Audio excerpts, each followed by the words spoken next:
Hi there, I'm Mark from Folkway Music. I hope you're all doing well today.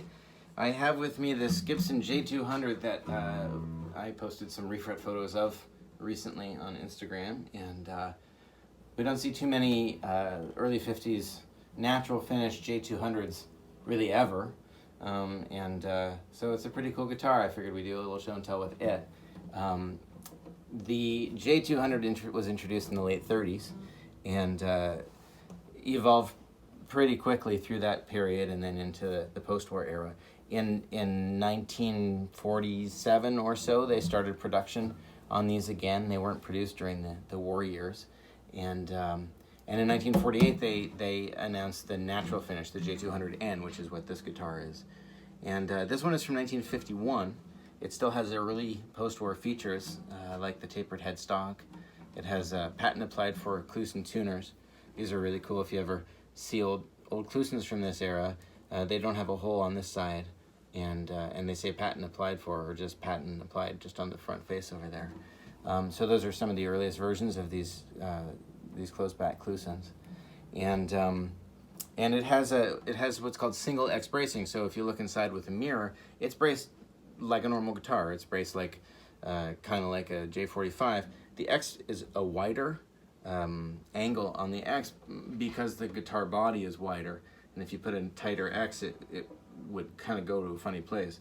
So this X has about 106 degrees worth of angle, and it happens right over here. This is the center of the X, and the X brace arms kind of go around there and around there. So pretty wide and open, and then there's two braces that way under the top. In 52, they went back to their double X system, which had an even wider X brace of about 125 degrees. So super wide X that just did this kind of thing. And then another X that supported the upper part of the top. Those guitars, and then of course there are transverse braces that help support the extra areas. Those guitars with that super wide X brace have much more of a ladder brace sort of sound to them. They're very punchy and mid-rangey, whereas this little blip of J200 production from about 47 to late 51, maybe early 52, with its single X brace, has more bass response and more openness than the double X versions that both preceded it and followed it. The pre-war guitars are mostly double X braced instruments. I've personally seen some that have this kind of bracing as well, this single X bracing that looks more like a J35 inside when you look inside it. Anyways, some things about the J200 that make them very unique.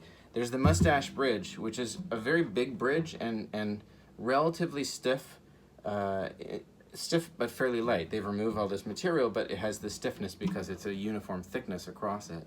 The stiff bridge is going to make things, move a little less freely on the top around the bridge.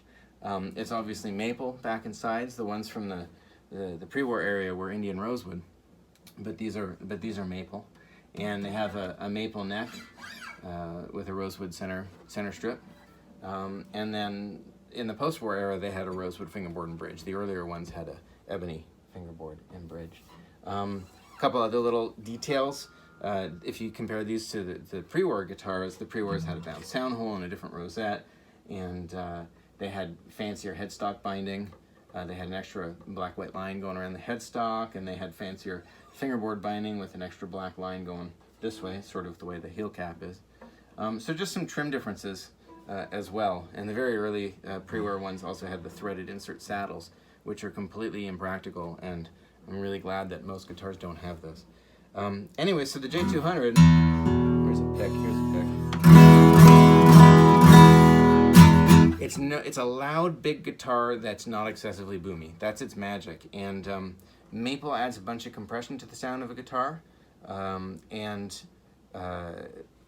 it kind of stiffens things up in terms of bass response, and adds a lot of sparkle to the treble.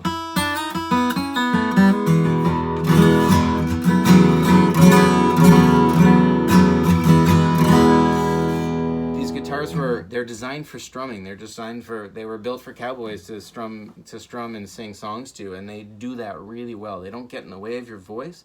They play loudly so they can get heard far away, but the bass is not overpowering, and they're not excessively sparkly either. They really sit nicely in the mid-range and take their place in the mix well. And the thing that's really neat about them too is if you start, I can't do fingerstyle upside down if you paid me a lot of money, but if you started doing fingerstyle playing, particularly with fleshy fingers, you get into a really cool sounding blues fingerstyle style.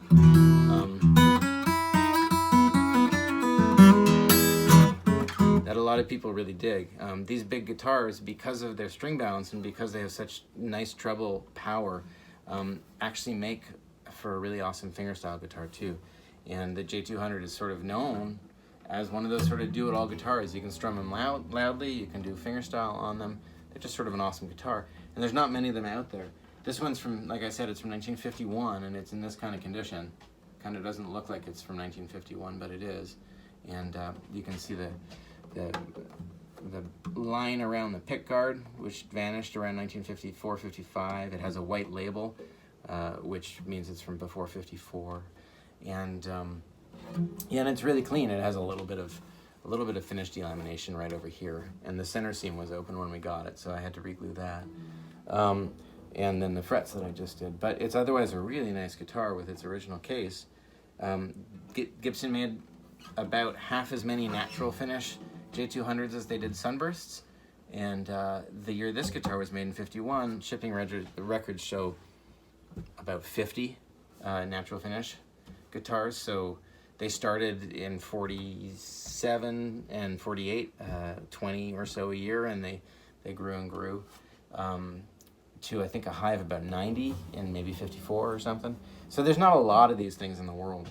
So it's pretty cool to actually see one up and close and personal, and it's really great to get to play it. The neck is very consistent with every other Gibson neck from this era. It's got that classic, really beautiful round shape, and just thick enough here to feel thick, but not to feel massive, with a standard 1/11/16 nut and 2 1/8 string spacing at the bridge. So it plays like a modern guitar, and it's really fantastically comfortable. As far as big guitars go, it's great for standing with. You can see how big it is. Even if I hold it this way, it looks really big, but holding close, it's plenty big.